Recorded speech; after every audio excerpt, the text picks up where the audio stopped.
আওয়ামী লীগ এখন রাজনৈতিক আইনগতভাবে নিষিদ্ধ করা হয়েছে তাদের কর্মকাণ্ডের কারণে। শেখ হাসিনা এখানে কিভাবে আসবেন? কারণ এখানে আসা তো ওনার ডিফিকাল্ট। উনি আসলেই যে প্রাণনাশের সম্মুখীন হবেন না সেটার কি নিশ্চয়তা আছে? হত্যা খুনি বলেন, গুম, বিচার হত্যাই বলেন, যা কিছুই বলেন না কেন, এই জায়গাগুলো তো আওয়ামী লীগকে মোকাবিলা অবশ্যই করতে হবে। আদালত এখন যে দিয়েছে, ফাঁসির রায় দিয়ে দিয়েছে, এই আদালতের গ্রহণযোগ্যতা নিয়ে ইন্টারন্যাশনালি প্রশ্ন উঠেছে। স্বাভাবিক, আপনি বাংলাদেশ, আওয়ামী লীগ বাংলাদেশের একটা অন্যতম বৃহত্তম দল, কোনো সন্দেহ নাই, এবং তাদের একটা এখানে বিরাট সমর্থক রয়েছেই।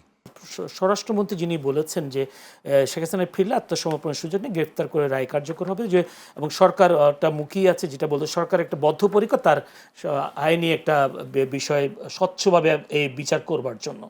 সেই ক্ষেত্রে যদি উনি, প্রথম কথা হচ্ছে উনি ফিরতে পারবেন তো সরকারের বা সরকারের অনুমতি তো লাগবে, বা দুই সরকারের, ভাই বলছিলেন, আনিস আলমগীর বলছিলেন, দুই সরকারের সমঝোতা ছাড়াও কি তিনি আসলে ফেরার কোনো সুযোগ আছে কিনা, আর যদি ফিরেন তিনি এর আইনের তো মুখোমুখি হতেই হবে, সেটাই তো বাস্তবতা, এটা স্বরাষ্ট্রমন্ত্রী বলছেন।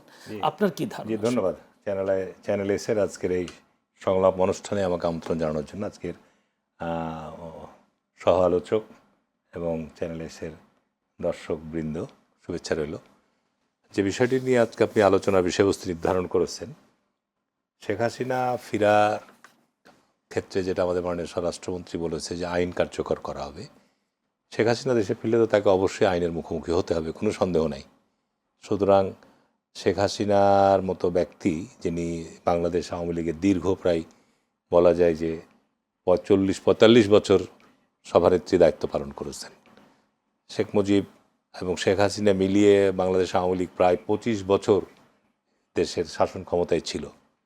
বিশেষ করে শেখ হাসিনার এই বিগত শাসনকালীন সময় বাংলাদেশে যে সমস্ত ঘটনাগুলো সংগঠিত হয়েছে, বিশেষ করে বিচার বহির্ভূত হত্যাকাণ্ড, আপনার গুম, তারপরে আপনার বিভিন্ন রাষ্ট্রীয় যে প্রতিষ্ঠানগুলো রয়েছে, বিচার বিভাগ থেকে শুরু করে আপনার আইন প্রয়োগকারী সব প্রতিষ্ঠানগুলোর থেকে শুরু করে যে প্রতিষ্ঠানগুলোকে সে তার ক্ষমতায় থাকার হাতিয়ার হিসেবে ব্যবহার করেছে, সুতরাং তাকে কিন্তু শুধু এবং সর্বশেষ যে 5ই আগস্ট থেকে এই 6ই জুলাই পর্যন্ত যে রক্তপাতের মধ্য দিয়ে তাকে দেশ ছেড়ে পালিয়ে যেতে হয়েছে, সুতরাং আপনার এই বিষয়গুলো তো তাকে অবশ্যই মোকাবেলা করা লাগবে। এটার কোনো রাজনৈতিক আলোচনায় আসুক, যেটা আমাদের ভারতের পররাষ্ট্রমন্ত্রী বলেছেন যে এটা আইনি প্রক্রিয়াও যথার্থই বলেছেন যে আপনাকে এর বিকল্প তো কোনো অপশান নাই, এর কোনো অপশান নেই বিকল্প। তার কারণ বাংলাদেশের জনগণ আপনার অন্ততপক্ষে এই জায়গাগুলোর তারা আপনার একটা সমাধান প্রত্যাশা করে। তার মানে এখন পর্যন্ত আপনার যেমন 71-এর মুক্তিযুদ্ধের বিচারের জন্য যারা দাবি জানায়, পাশাপাশি বিগত সময়ে গুম, বিচারবহির্ভূত হত্যাকাণ্ড, তারপরে আপনার সরকারের এই অবৈধ যে সমস্ত কর্মকাণ্ড বা সরকারের শীর্ষ নেতৃবৃন্দের নামে অধিকাংশই মামলা বিদ্যমান। সুতরাং এগুলোকে তো আপনাকে মোকাবেলা ছাড়া আপনি কিভাবে বাংলাদেশে আপনি ফিরতে পারবেন? এটা কোনো যদি দুই দেশের সমঝোতার মাধ্যমে যদি ফেরে, দুই দেশের সমঝোতা তো প্রশ্ন আসছে, সেক্ষেত্রে তাদের যে সক্রিয় আওয়ামী লীগের নেতাকর্মী তো অবশ্যই আছে, তাদের একটা ভোট ব্যাংক আছে, তাই বড় কোনো আন্দোলন হওয়ার সম্ভাবনা বা আশঙ্কা দেখেন? বিষয় হচ্ছে দুই দেশের কথা বলা হচ্ছে, তার কারণ এটা বলাটা যৌক্তিকতাও আছে। তার কারণ বাংলাদেশ থেকে যে সমস্ত আওয়ামী লীগের শীর্ষ নেতারা বর্তমানে পালিয়ে অবস্থান করছে, তারা অধিকাংশ ভারতে অবস্থান করছে এবং বিশ্বের অন্যান্য দেশেও তারা রয়েছে। এইখানে বুঝতে হবে যে ভারতের সবচেয়ে বিশ্বস্ত বন্ধু সেই পাকিস্তান আমল থেকেই আপনার বিশ্বস্ত বন্ধু বাংলাদেশ আওয়ামী লীগ, কোনো সন্দেহ নাই। তো সুতরাং মানে বাংলাদেশের বন্ধু হতে পারে বাংলাদেশের জনগণের বন্ধু না, ভারত বাংলাদেশের জনগণের সাথে সেই বন্ধুত্ব তৈরি করতে পারেনি। তৈরি যদি করতে পারতো তাহলে তো আপনার বিগত বাংলাদেশের আভ্যন্তরীণ রাজনীতিতে ভারত যেভাবে হস্তক্ষেপ করেছে, একটা ভোটারবিহীন সরকারকে সমর্থন দিয়েছে, সর্বপ্রথম ভারত দিয়েছে। তো যে কারণে ভারতের ব্যাপারে বাংলাদেশের জনগণের কিন্তু কিছু বিষয়ে প্রশ্ন আছে।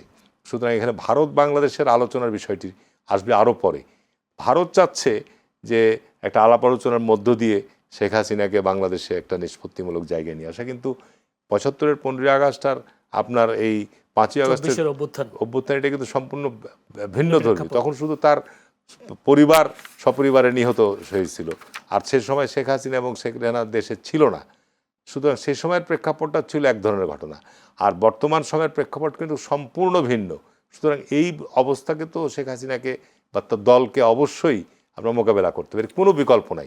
সুতরাং এই দায়িত্ব আপনার তার দল এড়িয়ে যেতে পারে না, যারা ক্ষমতায় ছিল যে পর্যায়ে থাকুক।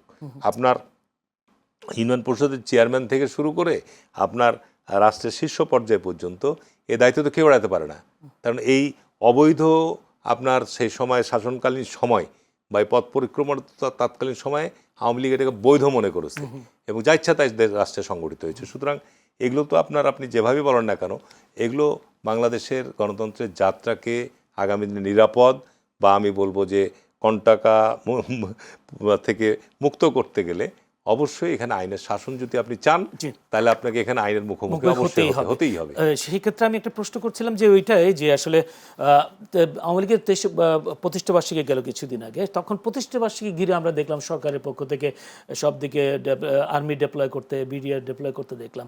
মানে প্রতিষ্ঠাবার্ষিকী তারা অবশ্য তাদেরকে সারা শব্দ ছিল না আওয়ামী লীগ বা ছাত্রলীগ কারো, কিন্তু অনেকে বলছেন যে এত ভয় পাওয়ার কি আছে? আওয়ামী লীগ ফিরলেও কি বিএনপির কোনো আতঙ্কিত হওয়ার কিছু আছে কিনা? না, এখানে তো স্বাভাবিক। আপনি বাংলাদেশ আওয়ামী লীগ বাংলাদেশের একটা অন্যতম বৃহত্তম দল, কোনো সন্দেহ নাই, এবং তাদের একটা এখানে বিরাট সমর্থক রয়েছে। তার কারণ এদেশের স্বাধীনতার পূর্বে বলেন, স্বাধীনতার পরে বলেন, বিএনপির সঙ্গে যে দলটির রাজনৈতিক প্রতিদ্বন্দ্বিতা গত 50 বছরে হয়েছে সেটি আওয়ামী লীগের সঙ্গেই হয়েছে। সুতরাং আওয়ামী লীগের তৃণমূল পর্যায়ের যে সমর্থক হিসেবে তারা তো এখন আছেই, তারা তো এখনও অবস্থান করছে। সুতরাং আওয়ামী লীগ এখন রাজনৈতিক আইনগতভাবে নিষিদ্ধ করা হয়েছে তাদের কর্মকাণ্ডের কারণে। সুতরাং আওয়ামী লীগের রাজনৈতিক যে সমস্ত দিবসগুলো রয়েছে সেই সময় সেই দিবসগুলো পালন করার চেষ্টা করতে পারে। তো স্বাভাবিক কারণে যেহেতু তারা রাজনৈতিক দল হিসেবে এখন নিষিদ্ধ আছে, সুতরাং এটাও কিন্তু আইন তাদেরকে মোকাবেলা করতে হবে, যে এই নিষিদ্ধ আইনি মোকাবেলার মধ্যে দিয়ে প্রত্যাহার করার জন্য। তো সুতরাং এখানে সরকারকে তো অবশ্যই এই সময় আওয়ামী লীগের নাম নিয়ে বা আওয়ামী লীগের নিয়ে বিভিন্নভাবে আপনি দেখবেন যে বিভিন্ন সময় আজকে মিছিল মিটিং টুকটাক বিচ্ছিন্নভাবে কোথায় করে ফেসবুকে ছাড়ছে। গোপালগঞ্জে আমরা দেখলাম, গোপালগঞ্জে ছাত্রদলের নেতা কর্মীদের উপর হামলাও তো হয়েছে, বিভিন্ন জায়গায় হচ্ছে। সুতরাং এটার ব্যাপারে তো আইন প্রয়োগকারী সংস্থা বা সরকারের রাষ্ট্রযন্ত্র তো এ ব্যাপারে অ্যালার্ট থাকবেই, এটাই স্বাভাবিক। তার কারণ দেশে স্থিতিশীলতার জন্য যেমন একদিকে আপনার এগুলোর একটা শান্তি নিষ্পত্তি হওয়া দরকার, এটার জন্য আইনের শাসন আসার জন্য এই অপরাধগুলোর সাথে যারা জড়িত তাদের বিচার আওয়ামী লীগ মেনে নিলে তো কোনো সমস্যা নাই। আওয়ামী লীগকে বিচারের মুখোমুখি হতে হবে, এবং এই অপরাধের সাথে যারা জড়িত, মানি লন্ডারিংয়ে বলেন, আর দেশের অর্থ সম্পদ আত্মসাৎই বলেন, হত্যা খুনি বলেন, গুম বিচার হত্যায় বলেন, যা কিছুই বলেন না কেন, এই জায়গাগুলো তো আওয়ামী লীগকে মোকাবেলা অবশ্যই করতে হবে। অতীতের সমস্ত ঘটনার মধ্যে পার্থক্য অনেক, মানে আদালতের মুখোমুখি হওয়া ছাড়া কোনো উপায় নেই, কোনো দ্বিতীয় কোনো অপশন নেই। জনাব আনিস আলমগীর, যদি আমি পররাষ্ট্র মন্ত্রণালয় ভারতের একটা অপশন আছে, যেমন আপনার ধরেন যে 71-এর মুক্তিযুদ্ধের মতো যেটা গণহত্যা চালিয়েছিল পাক হানাদার বাহিনীর সাথে বাংলাদেশে যারা সহযোগী ছিল, জামাতে ইসলাম, নিজাম ইসলাম সহ আরও যারা ছিল, তারা 71-এর মুক্তিযুদ্ধের বিরোধিতা করার পরেও কিন্তু তারা এক সময় তারা সাধারণ ক্ষমার পেয়েছে এবং রাজনীতি করার অনুমোদনও পেয়েছে। সুতরাং বাংলাদেশে ভবিষ্যতে কি হবে এটা এখন আগাম ভবিষ্যৎবাণী করা সম্ভব না। সুতরাং এইরকম একটা অপরাধের সাথে যারা সংগত, তারা পার্লামেন্ট এখন বিরোধী দল, সেটাও ভাবতে হবে। এবং তাদের জন্য কিন্তু শেখ মুজিব ওই সময় আপনার কি মানবতা কি ট্রাইব্যুনাল গঠন করেছিল, অপরাধের ট্রাইব্যুনাল গঠন করেছিল, এবং তারপরে আবার শেখ হাসিনা বিচারের আওতায় তাদের কিছু নেতৃবৃন্দকে বিচারও করেছিল, সে বিচার নিয়ে প্রশ্নও আছে। তো সুতরাং এইটা বাংলাদেশের রাজনীতির জন্য, বাংলাদেশের সকল রাজনৈতিক দলকে বিষয়ে আপনার অবশ্যই এই ব্যাপারগুলো। সেক্ষেত্রে আমরা দেখেছি 75-এর পরে শহীদ প্রেসিডেন্ট জিয়াউর রহমান শেখ হাসিনাকে ফিরিয়ে এনেছিলেন, এবারও কি সেরকম বিএনপি কোনো ক্ষমা? তখনকার প্রেক্ষাপটটা ছিল ভিন্ন, আমি বললাম তো আপনার, তখনকার প্রেক্ষাপটটা ছিল শেখ মুজিব সহ সপরিবারে নিহত হয়েছিল। তখন আওয়ামী লীগের এই কর্মকাণ্ড, আওয়ামী লীগ ওই সময়ও ক্ষমতাকালীন সময়ে, যদিও তাদের অভিযোগ আছে বাংলাদেশে একদলীয় শাসন কায়েম করেছে, বাংলাদেশে সেই সময় যারা আপনার গণতন্ত্রের জন্য সংগ্রাম করেছে, বহু মুক্তিযোদ্ধাদেরকে হত্যা করেছে, বিরোধী দলকে হত্যা করেছে, তারপরে আপনার দেশে সব রাজনৈতিক দল নিষিদ্ধ করেছে, যেটা মুক্তিযুদ্ধের চেতনার পরিপন্থী সেটা তারা কাজ করেছে। সে কারণে কিন্তু তাদেরকে এখনও এই কাঠগড়ায় দাঁড়াতে হয়, সেটার জন্য এখনও তাদেরকে এই কাঠগড়ায় দাঁড়াতে হয়। তারা 91 সালের নির্বাচনের সময় তাদের পূর্বের এই ঘটনার জন্যে তারা জনগণের কাছে ক্ষমা প্রার্থী হয়েছে, তারা মাপ চেয়েছে যে আমাদেরকে একবার সুযোগ দেন, পরীক্ষা করেন, ঠিক আছে না? সুতরাং সামনে আওয়ামী লীগকে আগে পরিশুদ্ধ হতে হবে এবং তাদের এই অপরাধের জন্য জাতির কাছে ক্ষমাও চাইতে হবে, এবং তারপরে আপনার সেটা রাষ্ট্র বিবেচনা তাদের করার বিষয়। রাজনৈতিক যে বড় বড় শীর্ষ নেতা বা শেখ হাসিনা থেকে শুরু করে তারা কি সেই মন মানসিকতা আছে বলে এখন পর্যন্ত দেখি না তাদের বক্তব্য দেশ বিদেশ থেকে যেগুলো যারা দু একজন ছাড়ছে তাদের তো মনে হয় না যে তারা তাদের এই অতীত কর্মকাণ্ডের জন্য তারা অনুতপ্ত। জি, অসংখ্য ধন্যবাদ আনিস আলমগীর। যদি বলি, ভারতের পররাষ্ট্র মন্ত্রণালয়ের মুখপাত্র রণদীপ জনসওয়াল যে কথাগুলো বলেছেন, শেখ হাসিনাকে বাংলাদেশে ফেরত পাঠানো বা প্রত্যর্পণের বিষয়টি সম্পূর্ণ একটি আইনি প্রক্রিয়া, আইনি পথের সমাধান বা মোকাবেলা করবে। তার মানে আমরা কি তাহলে কি শেখ হাসিনার ফেরাটা পুরোটা ভারতের উপর ডিপেন্ড করে কিনা? কার্যত তো তাই। উনি ইচ্ছে করলেও যে আসতে পারবেন সেটা যেমন একেবারে মানে আপনি 100% বলতে পারেন না, কারণ উনি ওই দেশে এখন আছেন, তাদের তত্ত্বাবধানেই আছেন। সো ওনার যদি আসার যে ঘোষণা সেটার সাথে যে ভারত ওয়াকিবহাল না সেটা তো নয়। তো ভারতীয় পররাষ্ট্র মন্ত্রণালয়ের মুখপাত্র যেটা বলছে সেটাতে একটা আইনি কথা বলেছেন। এই আইনি কথাটা হচ্ছে ফেরত আসাটা, আইনিভাবে ফেরত আসার বিষয়টা। তো আইনিভাবে ফেরত আসার বিষয় হচ্ছে বন্দি বিনিময় চুক্তি। তো উনি তো বন্দি বিনিময় চুক্তি আসছেন না, উনি তো ওইখানে ওই এই চুক্তির অধীনে আসতেছেন আমার তো মনে হয় না। এই চুক্তির অধীনে যদি আসতো তাহলে ভারত তো এটা জবাব দিত। ভারত তো নোটেড বলে ফেলে রাখছে এটা, তাই না? এবং এই বন্দি বিনিময় চুক্তির মধ্যে একটা ধারা আছে 6 খ, আমি যদি ভুল না করি, সেখানে বলা আছে যে ওই ব্যক্তি যাকে পাঠাবে তার এখানে প্রাণনাশের সম্ভাবনা আছে কিনা, ফাঁসি কিংবা বিষয় আছে কিনা সেটাও খতিয়ে দেখার একটা বিষয় আছে। তো আমার ওইটাই কথা যে ভারত যেটুকু আপনি এইবার যেটুকু বলছে সেটাও গতানুগতিক কথা। এটা নতুন প্রক্রিয়ার সাথে ভারত কতটা সক্রিয় যে ঘোষণার সাথে সেটা কিন্তু আসে নাই এই বক্তব্যে। এই বক্তব্য একটা মানে ছাড় আর কি, এটা কি বলে, কাঠামোগত একটা কথা ছেড়ে দিল যে এটা নির্ভর করতেছে আইনি প্রক্রিয়া। তার মানে তো শেখ হাসিনার ফেরা কি অনিশ্চিত হয়ে যাচ্ছে ভারত যদি রাজি না হয়? এটা ভারতের উপর নির্ভর করছে। ভারত যদি রাজি না হয়, দেশ যদি ওই রকম পরিস্থিতি যদি না থাকে, দুই দেশের মধ্যে যদি আন্ডার টেবিল কোনো ডিল না হয়, বহির্শক্তিগুলো যেটা বললাম তাদের যদি চাপ না থাকে, তাহলে শেখ হাসিনা এখানে কীভাবে আসবেন? কারণ এখানে আসা তো ওনার ডিফিকাল্ট। উনি আসলেই যে প্রাণনাশের সম্মুখীন হবেন না সেটার কী নিশ্চয়তা আছে? এবং উনি আসার আগেই তো বলতেছে আমরা একযোগে তাকে প্রতিহত করব। তখন আওয়ামী লীগ ভার্সাস আর এন্টি আওয়ামী লীগ, তাদের একটা পোলারাইজেশন হবে। সেই জায়গায় আওয়ামী লীগ রাজনীতিগতভাবে তারা শক্তিশালী হিসেবে প্রদর্শন করতে চাইবে, তাদের যেখানে পকেটগুলো এখন সুপ্ত অবস্থায় আছে। তো দেশের মধ্যে তো একটা কেওয়াস পরিস্থিতি তৈরি হবে। তো সেই পরিস্থিতিতে উনি এসে ফাঁসি মঞ্চে দাঁড়াবেন, যে ফাঁসি খাওয়ার জন্য তো উনি আসবেন না। উনি তো আসবেন এখানে রাজনীতি করার জন্য। উনি তো আসবেন এখানে একটা চ্যালেঞ্জ তার রাজনীতিতে প্রতিষ্ঠিত করার জন্য। উনি আসবেন এখানে প্রতিশোধ যেটা তার উপর নেওয়া হয়েছিল সেই প্রতিশোধ বলবো না, ওনার সেই পুনরুদ্ধারের জন্য। তো আমার মনে হচ্ছে যে সব কিছুই শুধু শেখ হাসিনার উপর নির্ভর করছে সেটাও ঠিক না, আবার এই বাংলাদেশের উপরে নির্ভর করছে, এখানকার পরিস্থিতির উপরে কি নির্ভর করছে, তখনই উনি মুভ নেবেন কিংবা ওনার পেছনে যারা আছেন তারা মুভ নেবেন। আপনার কি মনে হয় গণঅভ্যুত্থানে যে 1400 মানুষ হত্যা হয়েছে বা নিহত হয়েছে, সেই ঘটনার কারণে শেখ হাসিনা আদালতের মুখোমুখি হওয়া ছাড়া তিনি রাজনীতি করতে পারবেন? আদালতের মুখোমুখি তো তাকে হতেই হবে, কারণ এখানে এতগুলো মামলা, এতগুলো হত্যা, এগুলো তো ওনার উপর অভিযোগ এসেছে, তাই না? এখন আদালত সেটাকে কী দৃষ্টিতে নেয় সেটা তো আমরা জানি না। আদালত এখন যে দিয়েছে ফাঁসির রায় দিয়েছে, এই আদালতের গ্রহণযোগ্যতা নিয়ে ইন্টারন্যাশনালি প্রশ্ন উঠেছে, অ্যামনেস্টি ইন্টারন্যাশনাল প্রশ্ন তুলেছে, এই বিচার প্রক্রিয়াকে প্রহসন বলেছে।